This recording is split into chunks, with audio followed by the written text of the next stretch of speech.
Maayong adlaw kaninyong tanan. Kung maghisgot ta mahitungod ni ining panawduaw or pilgrimage, especially sa context nato karon din sa Pilipinas, no, mao ni siya ang ato ang year-long celebration of the 500 years of Christianity. No? So nagsugod siya nitong April 4, 2021. Mag-end po ni siya nga celebration next year, April 22, no, 2022.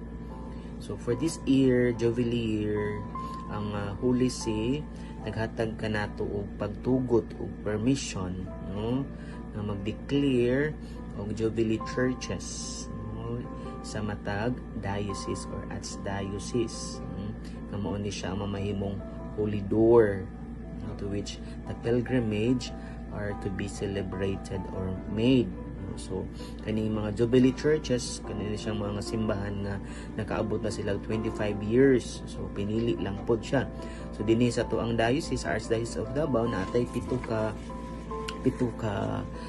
Jubilee churches. Una dira ang ato ang San Pedro Cathedral, then ang St. Jude Parish, ang Santa Ana, ang St. James Parish sa Bunawan, ang Sacred Heart of Jesus sa Kalinan, ang Immaculate Conception sa Piña Plata, Samal, ug sa Santo Rosario, Turil. No? So, mao ni sila ang mga Jubilee churches nato dito sa Archdiocese of Davao. So, sa pagsulod nato nining Holy Door or Jubilee churches, i-consider ni siya sa pagbuhat ni ini nga pilgrimage, a way of doing a pilgrimage to a holy place. Since kay di man ta kaadto dito ka pilgrimage karon, no, sa Israel, so through this, no, in connection to the celebration of our 500 years of Christianity, mao ni ang makatabang nato nga ma-increase ang ato ang pagtuo, ato ang conversion, kabag-uhan sa tong kasing-kasing kunahuna,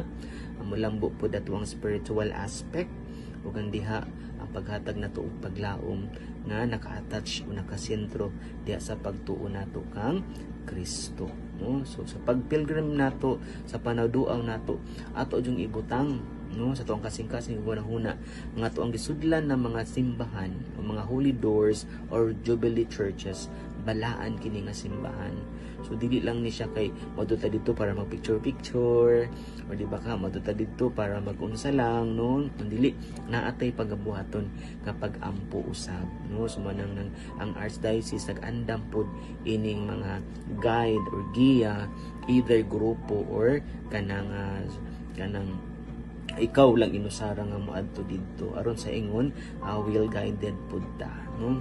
So sa pagbuhat nato aning pilgrimage, natay mga preparation pud na ginabuhat, no. Of course na diha ang confession, no, kaya at least naman inigsulod nato didto sa Holy Door or sa Jubilee churches, limpyo pud ato ang kasing-kasing, well disposed pud ta, maayo ato ang disposisyon, no, aron sa ingon madawat nato ang indulgence, ang plenary indulgence nga gigrant sa atua ni Pope Francis, no. So unsa man ning plenary indulgence? Pag mayingon tag plenary indulgence, mo ni siya ang pag-remove of all the temporal punishment due to forgiven sin, no. So kung naataan ni kung anigdawat nato, makadawat ta ug kanang temporal, makadawat ta aning plenary indulgence, I mean, no, pinaagi pod, no, sa pag-detach sa tong kagalingon sa sala, no, ang sacramental confession, ang Eucharistic communion, mabitan ang inig mas maayo makompleto ang pilgrimage kung naay misa inig human, no. So una dira confession, then sulod na ka sa Holy Door, and then pagkahuman na dira ang Eucharistic celebration. Ug diha sulod sa Eucharistic celebration, i-appeal nato ang intensyon sa Santo Papa. So mao nang madawat nato ning plenary indulgence, no. So ang plenary indulgence ang pagpawala sa tuang mga temporal punishment no, nga nabuhat. So at least man lang, no, masave ang ato ang kalag, no. So at least mabawasan nato ang sala, no. So pinaagi nining pagdawat sa plenary indulgence. For sure kitang tanan, no, naningkamot man ta nga madawat nato ning plenary indulgence, no. Gani kana lang ganing pag-recite sa Holy Rosary, o di ba sa Divine Mercy, 3 o'clock prayer, no. And then ang pag-apil nato sa rosaryo kanang intention sa Santo Papa na magampo tag sa kamahan namo, magimaya of His glory be, that's indulgence also for us. So kana na mga prayers mo ni makatabang nato para madawat nato ang plenary indulgence, o no, mahinay-hinay mabawasan pod ang ato ang mga sala nga nabuhat pinaagi sa pagpasaylo ni ini. So I hope no, kana lang na short na detalye, or di ba, about aning panawduaw o pilgrimage and plenary indulgence, makatabang nato at least na ay gamay dagungang gamay nga kahibalo nga nadugang sa tuang kasing-kasing guna-guna karon na magamit po nato sa pag-share ni ini para sa uban. So God bless all of you, and I hope and pray na everyone is safe, no, diha ilabi na sa matag adlaw nato. So God bless everyone.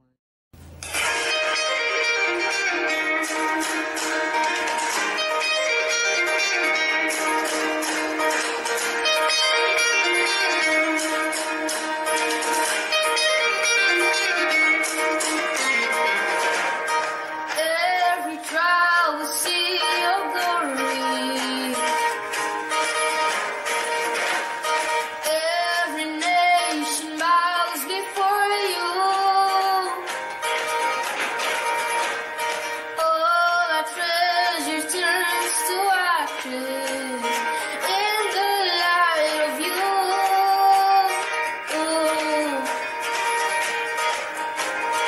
As we're singing, holy is the Lord Almighty. Only you are worthy, worthy of it all. Every trial will see your glory. Every nation bows before you. All our treasures turn to ashes in the light of you.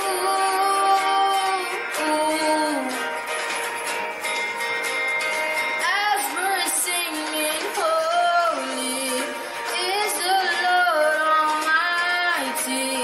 Only you are worthy, worthy of it all.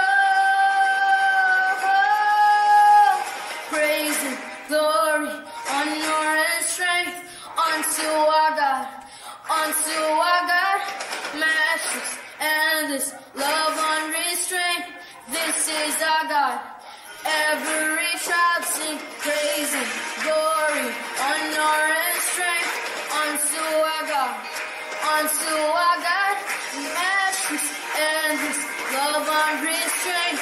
This is our God. Every tribe sing, ayo, ayo, ayo, ah. Ayo, ayo, ayo, ah. Ayo, ayo, ayo, ah. Ayo, ayo, ayo, ah. There is no one like our God. There is no one like our God. There is no one like our God. There is no one like our God. Wala kang katulad, O Diyos. Wala kang katulad, O Diyos. No hay nadie como nuestro Dios. No hay nadie como nuestro Dios. There is no one like our God. There is no one like our God. There is no one like our God. There is no one like our God. Praise, glory, honor and strength unto our God, unto our God. Your matchless and His love unrestrained. This is our God. Every tribe sing praise and glory, honor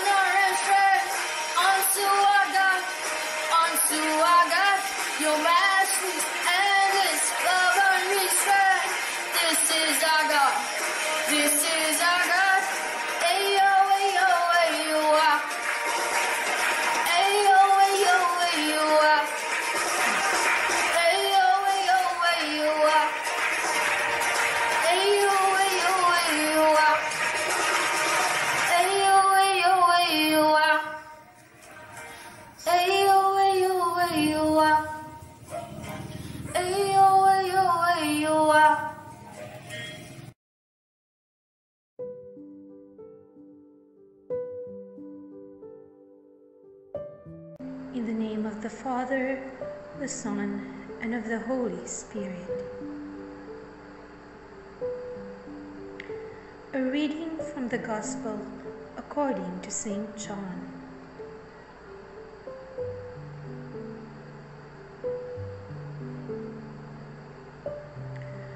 But whoever enters through the gate is the shepherd of the sheep.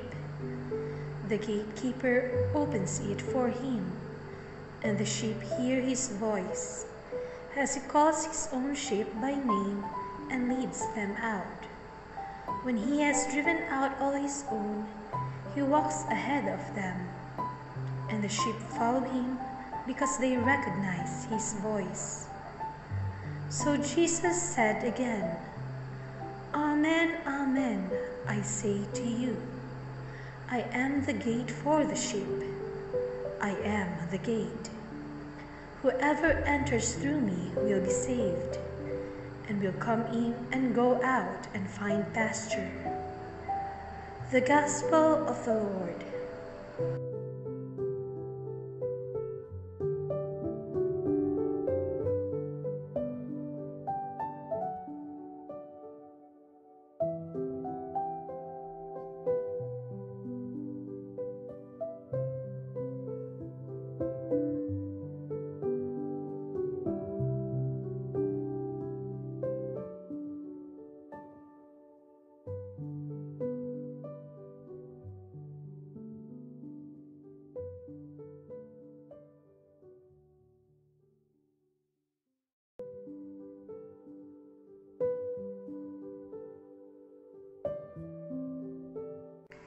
Daygon ikaw, Ginoo balaang Amahan, nga nagpadala sa imong anak nganhi sa kalibutan. Aron pagtapok sa katawhan nga nasamaran o gitibulaag sa sala, ngadto sa usa ka lawas pinaagi sa pag-ula sa iyang dugo.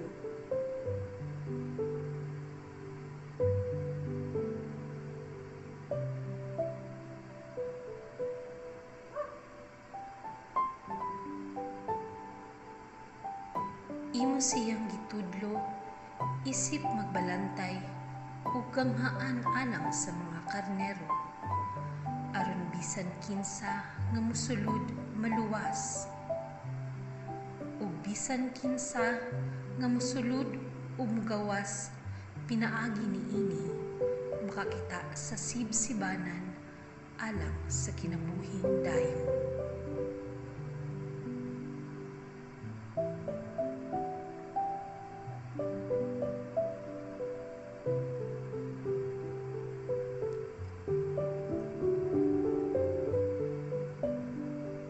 Itugot nga kami nga muagi, pinaagi ni ining maong ganghaan, makabati sa imong presensya, aron masinati o amahan ang kapuno sa imong kaluoy.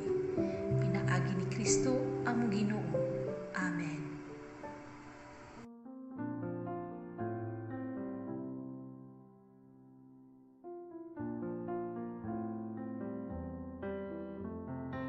Kagagahom nga Amahan, ang tanang butang imong mga binuhat, ang tanang takna ug panahon gidumala pinaagi sa imong kinaadman ug gahom. Imong gigiyahan ang dagan sa kasaysayan ug gitultulan ang katawhan nganha kanimo.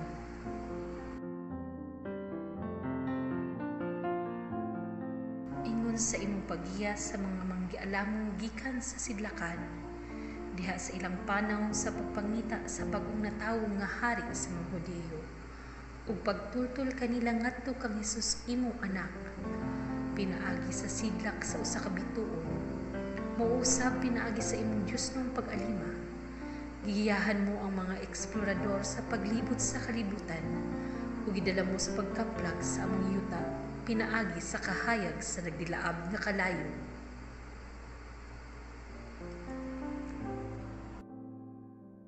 May gugmaon nga Amahan, sa imong pagkamapuanguron, dili lang kay gidasig mo ang among mga katiukangan sa pag-ila sa kahayag ni Kristo ug sa pagtugot nga ang krus matisok dinhi sa among tabunok nga yuta. apan usab diha sa imong nanghingapin nga pagkamanggihatag.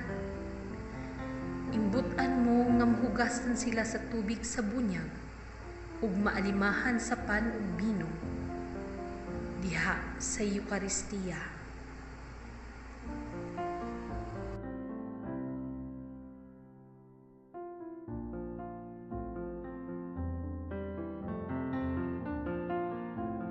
Maluluyon nga Amahan, sa among pagsaulog sa kalima kagatos ka tuig nga kasumaran sa Kristyanismo sa Pilipinas. Nangaliyupo kami kanimo nga punon mo ang among mga kasing-kasing sa pagpasalamat ni ining labing bililhong gasa sa Kristohanong pagtuo. Panalingini kaming mga Pilipinhon nga malipayong nagsaulog ni ining dakong hubileo sa among pagtuo.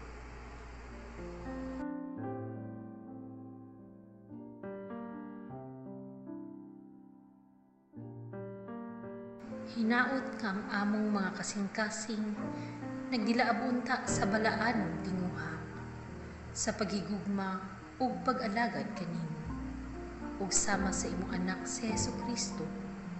Maghalad kami sa among kinabuhi isip balaan nga sakripisyo o sa kabalang halad nga makapahimuot kanimo pinaagi sa imong grasya pag-uha ang among gugma alang kanimo pag-uha ang among gugma sa imong simbahan.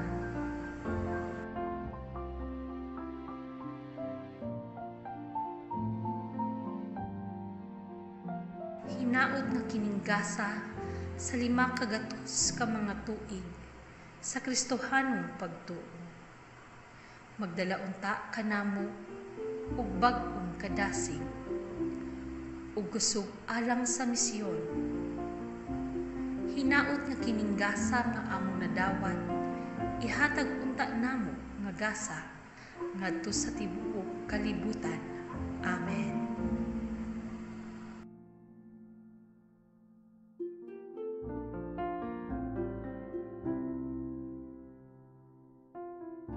Maria, Berhen sa kalinaw, maayong pagbanaw, iampo mo kami.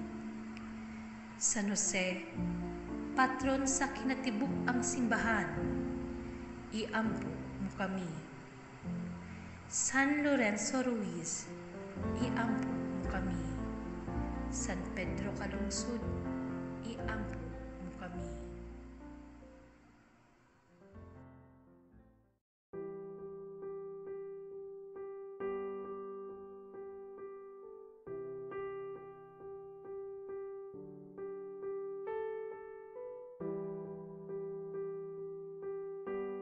Ginoo, pinaagi kang Moises, imong gitukod alang sa imong katawhan ang usa ka tuig sa hubileo ug tuig sa kapasayloan. Himoa nga mapuy-an sa imong simbahan diha sa kalipay kining angay nga takna dinhi imong giablihan alang kanamo. Imong katawhan ang balaang pultahan.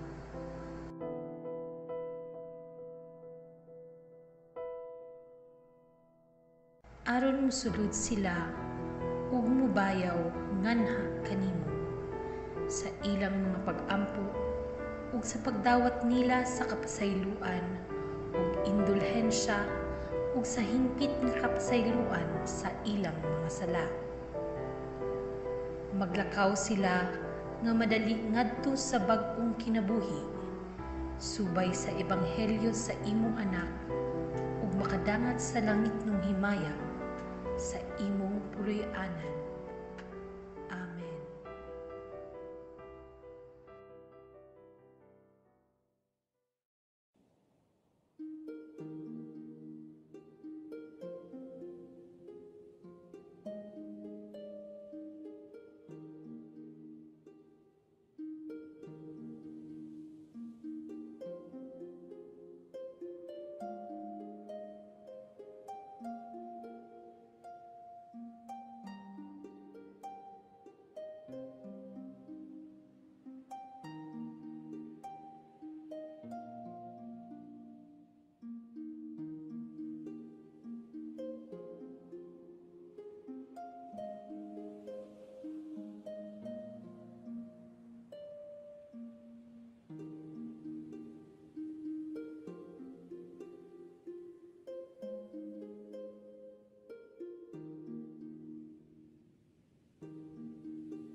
Queridos hermanos y hermanas, me alegra poder unirme a través de este video mensaje a la celebración por el 5º centenario del inicio de la evangelización en Filipinas. Sé que ustedes han estado preparándose durante mucho tiempo para vivir este acontecimiento y que en estos días lo celebran de manera especial, congregados en el 2º Encuentro Misionero Nacional. Quisiera compartir con ustedes 3 misterios de nuestra fe que caracterizan las raíces más profundas cristianas de vuestro pueblo: Nazaret, la cruz y Pentecostés. Contemplemos Nazaret, la ternura del Santo Niño, que es símbolo de la llegada del cristianismo a vuestro archipiélago. Nos remite a la vida oculta de la Sagrada Familia en Nazaret. María y José educaron con amor al niño Jesús. También ustedes, abriendo las puertas de sus familias al Santo Niño, podrán transmitir a sus hijos la fe que han recibido de sus padres. Gracias por ese profundo sentido de familia, de comunidad, de fraternidad, que los mantiene unidos, que los mantiene firmes en la fe, alegres en la esperanza, solícitos en la caridad. Todos ustedes, pueblo de Dios que peregrina en Filipinas, pastores y fieles, son también un pueblo que sabe acompañar a Jesús, el Nazareno, por el camino de la cruz. La cruz. ¿Cuántos momentos difíciles han sufrido ustedes? Pienso sobre todo en estos años de inmediata preparación para el jubileo. Terremotos, tifones, erupciones volcánicas y la pandemia del COVID-19. Pero a pesar de todo el dolor y la devastación, han sabido cargar la cruz y seguir caminando. Han padecido mucho, pero también se han levantado una y otra vez. Siguen trabajando, reconstruyendo, ayudándose unos a otros como buenos cireneos. Gracias también por el testimonio de esa fortaleza y confianza en Dios que nunca los abandona. Gracias por vuestra paciencia, por vuestro mirar siempre adelante en medio de las dificultades y seguir caminando. Gracias. Finalmente, Pentecostés. Pentecostés es el punto de llegada y por otro lado es el nuevo inicio. Hay una persona que marca este itinerario y estuvo siempre justo a Jesús, cuando era un niño en Nazaret, desde ahí y también acompañándolo en el momento más difícil de su vida al pie de la cruz. Esta persona es su madre, María.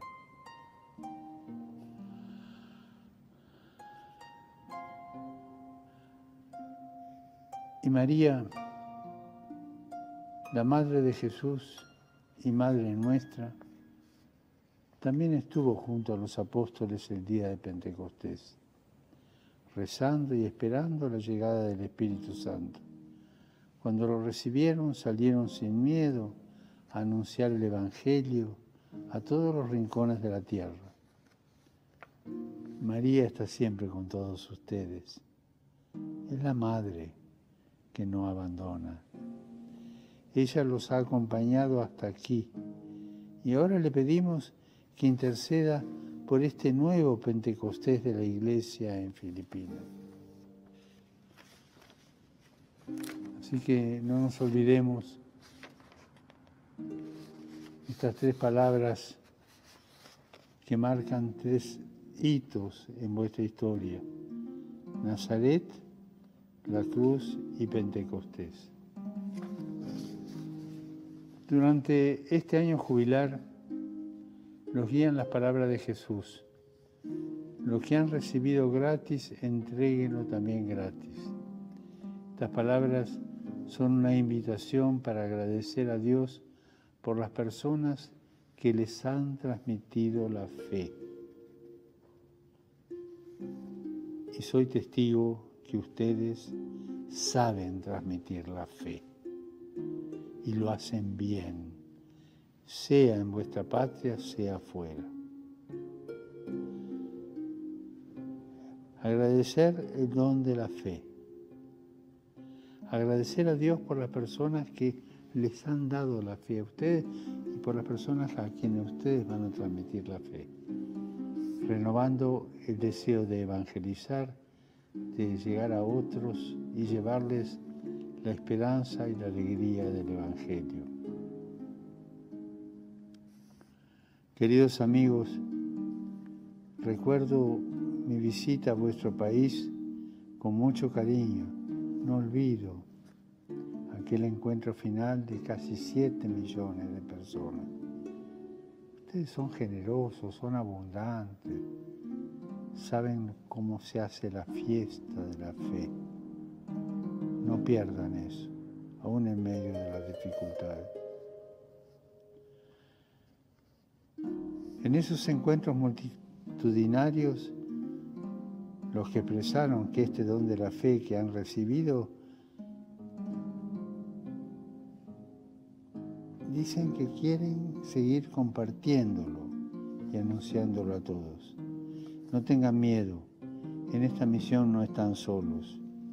Los acompañan 2 grandes santos de vuestras tierras, San Pedro Palonzot y San Lorenzo Ruiz, 2 santos catequistas que supieron dar gratuitamente lo que gratuitamente habían recibido, la vida y la fe en Jesús.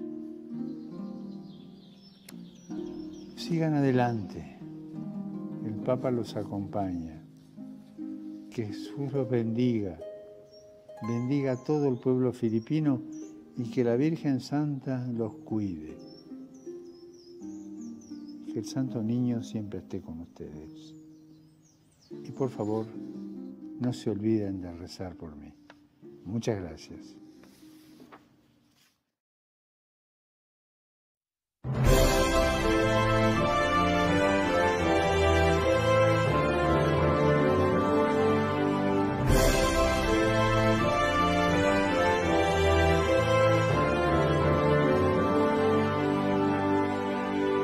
We are blessed, blessed 100-fold, the cross of Jesus Christ in our ancient shores. Is now 500 years cherished here to hold. He has given us faith, a gift to love and to share.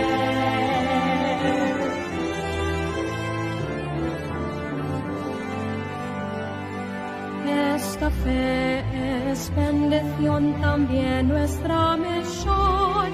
A todos los que sufren traemos salvación. A todo el mundo compartir su compasión.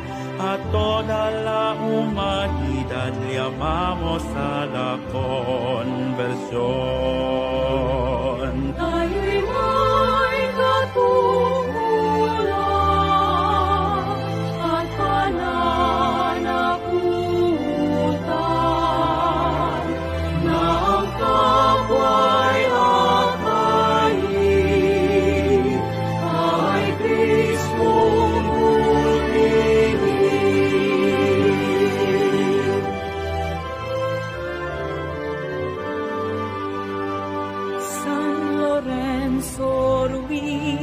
San Pedro Caluxur, Tanan nga Pilipin, bun santos ugulahan. dadangat to sa Diyos ang among pasalamat. Lakip among panaan nga magmatinud-an.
But the stars are out tonight, and they're bound to find my way.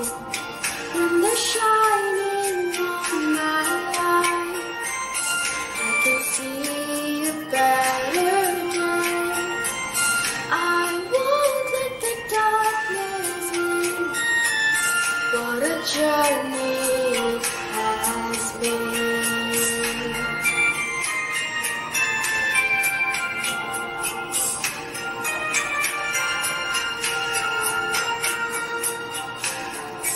I have been to sorrow, I have been to bliss.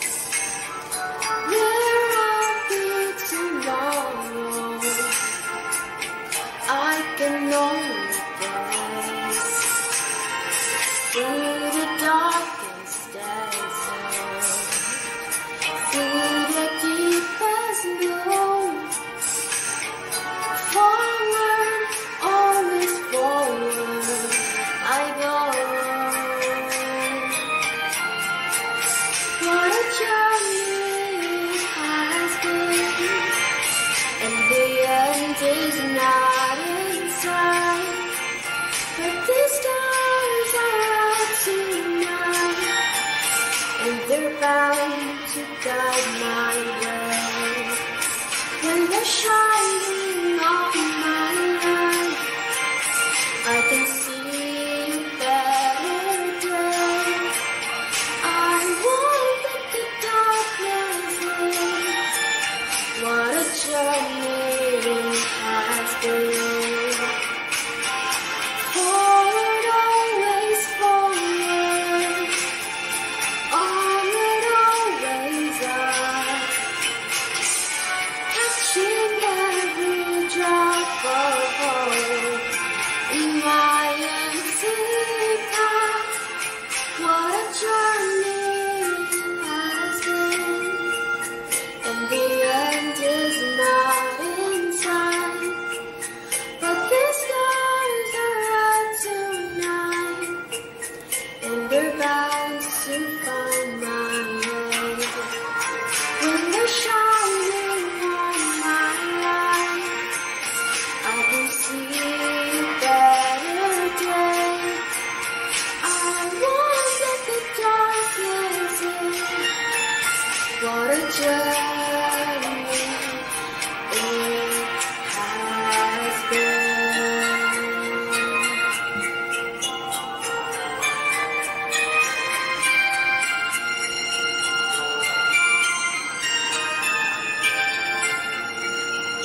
What a journey it has been.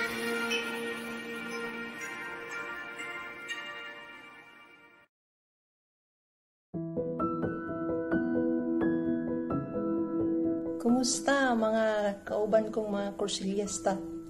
Maayong adlaw sa tanan. Ako si Virgie Saniel, just call me Jean. Usa ka professional catechist sa nga gitrain sa John the 23rd Catechetical Center, graduate og pagka-teacher sa Holy Cross of Davao College, major in catechetics.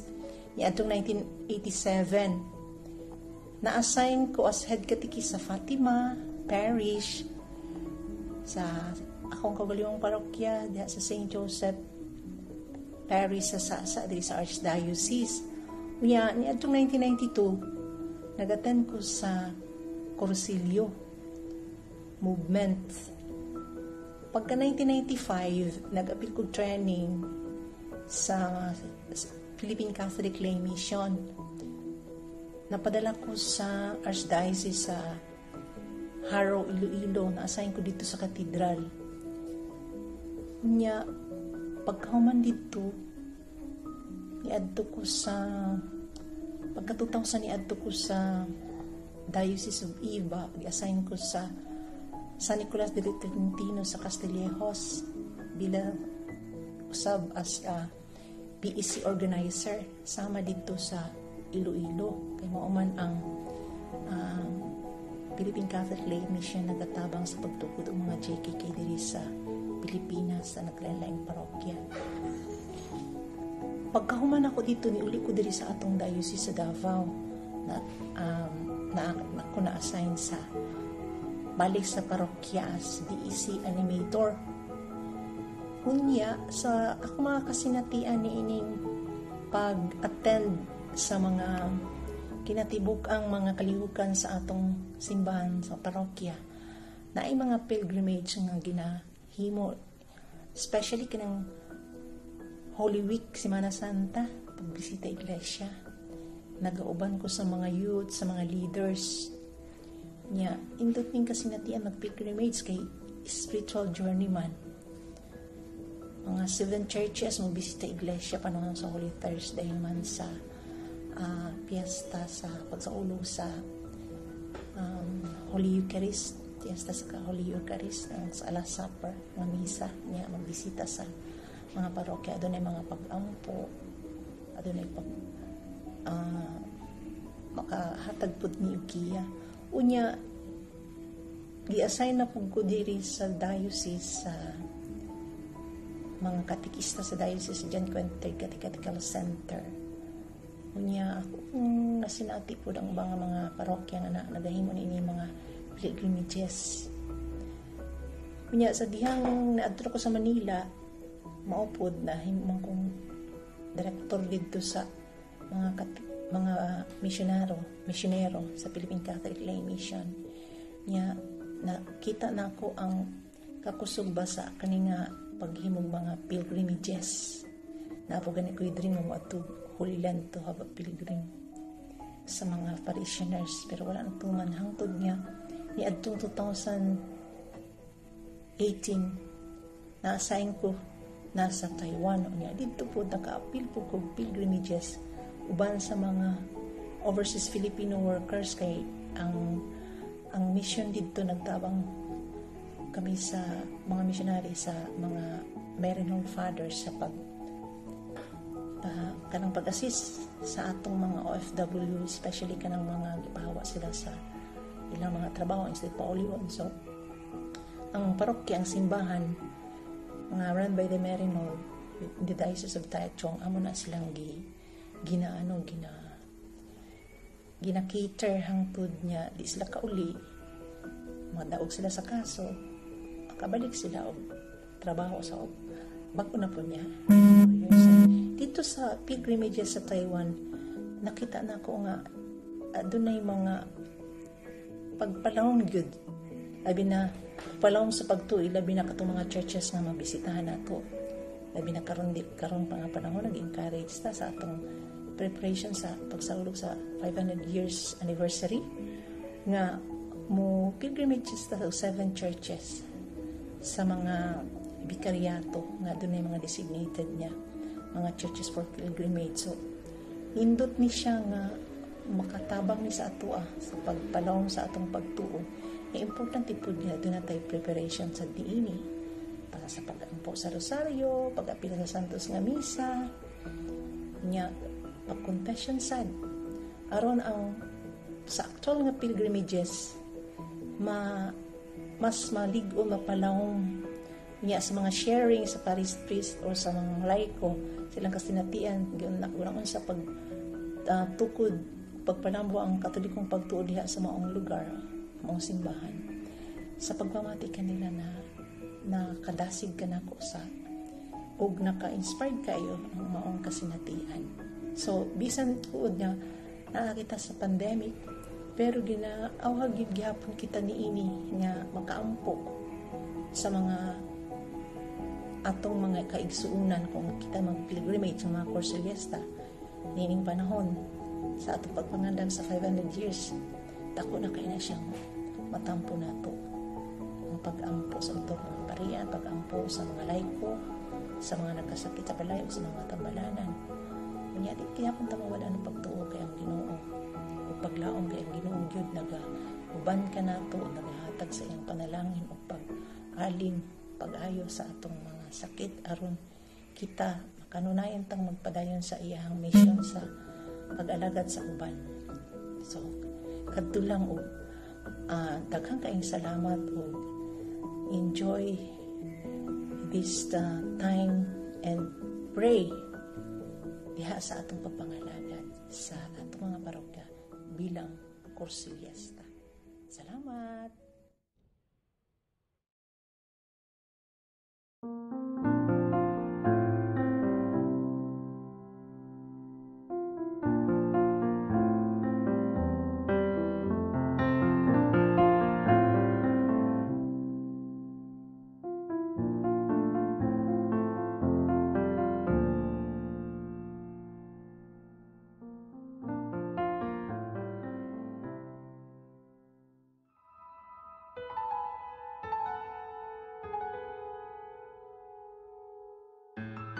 I believe in one God, the Father Almighty, maker of heaven and earth, of all things visible and invisible.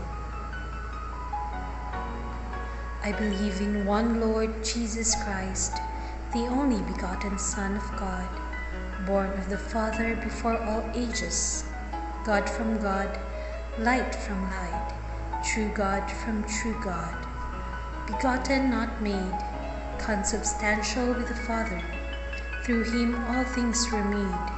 For us men and for our salvation, he came down from heaven. And by the Holy Spirit was incarnate of the Virgin Mary, and became man. For our sake he was crucified under Pontius Pilate. He suffered death and was buried, and rose again on the third day in accordance with the Scriptures. He ascended into heaven and is seated at the right hand of the Father. He will come again in glory to judge the living and the dead, and his kingdom will have no end. I believe in the Holy Spirit, the Lord, the giver of life, who proceeds from the Father and the Son, who with the Father and the Son is adored and glorified, who has spoken through the prophets. I believe in one holy, Catholic, and Apostolic Church.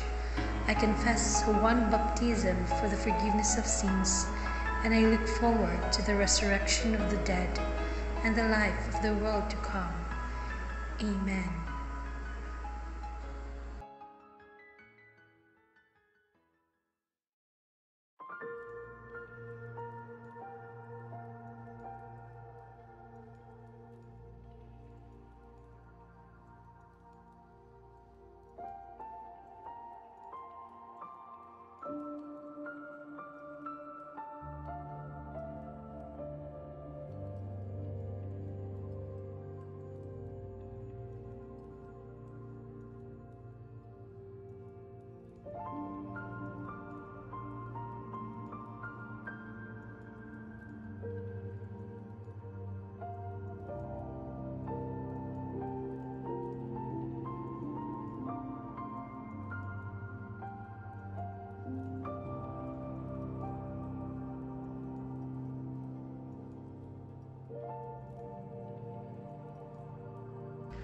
Amahan namo nga anaa sa mga langit, pagdaygo ng imong ngalan, umabot ka namo ang imong gingharian, matuman ang imong pagbuot dinhi sa yuta maingon sa langit. Ang kalan-on namo sa matag adlaw, ihatag ka namo karong adlaw. Upasaylo kami sa among mga sala, ingon nga nagapasaylo kami sa nakasala kanamo. Dili mo kami itugyan sa panunlay, hinunua luwas sa kami sa dautan. Amen. Maghimaya ka Maria, puno ka sa grasya, ang Ginoong Dios manaa kanimo. Bulahan man ikaw sa babae nga tanan, ug bulahan man usab ang bunga sa tiyan nga si Jesus. Santa Maria, inahan ka sa Dios, igampo mo kaming makasasala, karon ug sa oras sa among ikamatay. Amen.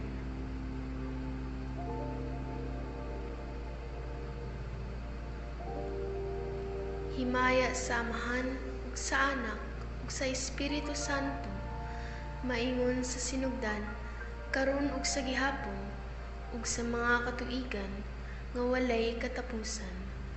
Amen.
Amahan namo nga anaas sa mga langit, pagdaygon ang imong ngalan, umabot ka namo ang imong gingharian, matuman ang imong pagbuot nini sa yuta maingon sa langit.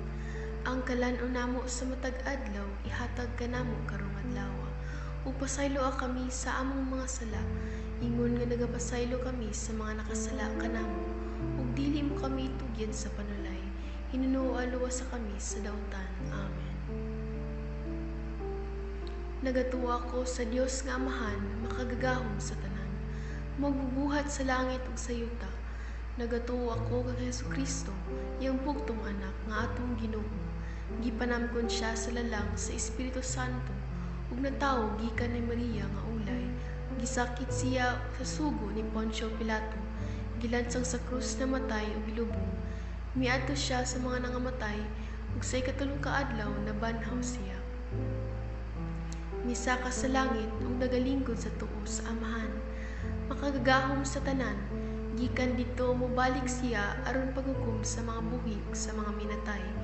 Nagatuwa ko sa Espiritu Santo, sa santos ug katoliko nga simbahan, sa panag-ambit sa mga santos, sa kapasayloan sa mga sala, ug sa pagkabanhaw sa lawas ug sa kinabuhing walay katapusan. Amen.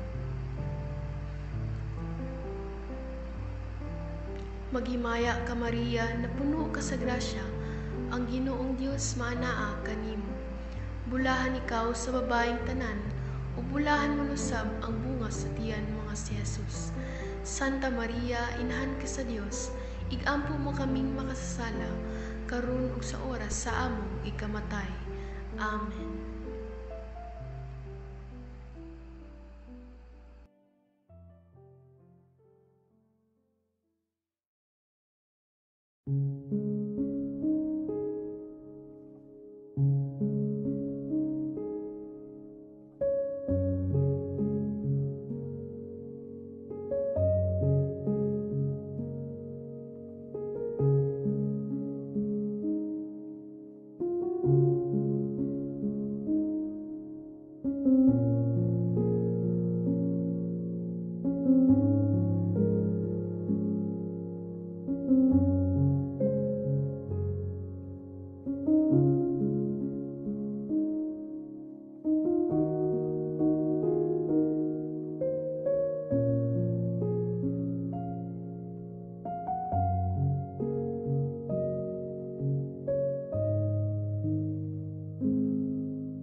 God before us, God beside, God within us abide, God in heaven and in this place. Father, we commit to you this day.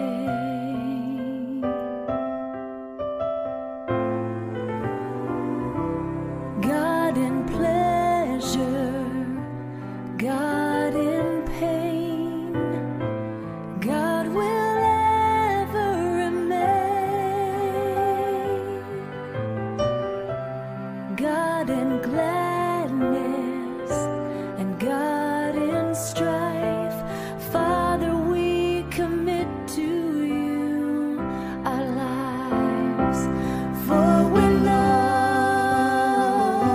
that you are faithful through the stillness and the storm.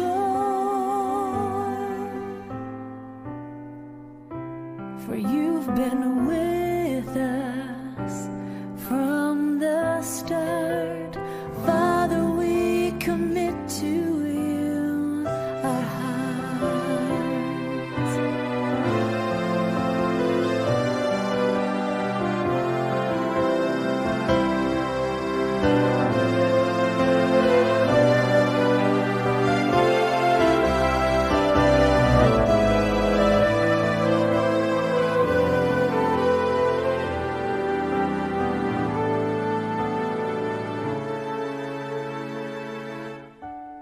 God in pleasure, God in pain, God will ever remain. God in gladness and God in strife. Father, we commit to you our lives. For we know that you are faithful through the stillness and the storm. For you've been with us from the start. Father, we commit to you our hearts.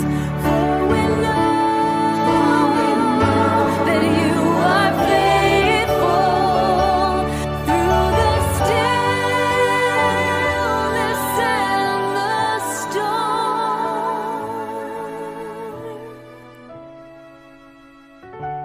For you've been with us from the start. Father, we commit to you our hearts. Father, we commit to you our hearts.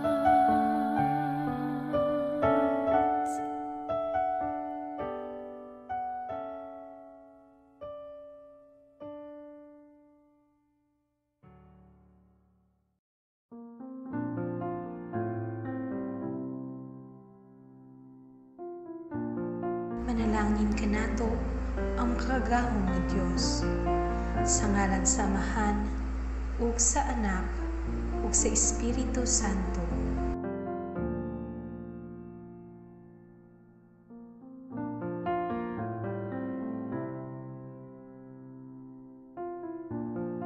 Natapos na ang atong panautuaw.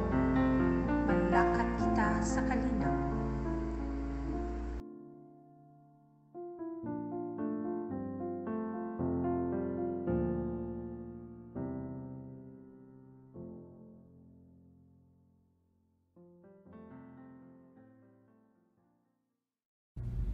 Maayong adlaw kaninyong tanan, labi na sa atong buotan nga Arsobispo, Monsignor Muloy Valles, Chairman sa atong Cursillo Movement sa Diocese ng Davao, ug sa atong Spiritual Director na si Reverendo Father Jojo Ortiz. Congratulations to all of us. on our celebration of the 57th Grand Ultria anniversary. It only proves the persistent and selfless efforts of all our brothers and sisters, even at a time of this crisis-stricken environment. Your display of courage and determination is a model of inspiration. You have been consistent in promoting the cause of evangelization through the Cursillo in Christianity movement. It has always been my honor to be part of this movement, as I recall my own spiritual journey 35 years ago. May the grace of our all-loving and mighty God continue to sustain the spiritual dynamism that has motivated each and every member through all these years. Mabuhay kitang tanan, and De Colores. De Colores, happy 57th anniversary to the Cursillo movement in Davao. 57 years and still going strong. Keep up the good work, brothers and sisters. This is Brother James Casas from MC 168, the Curia of St. Paul, Ultria.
Canta el gallo.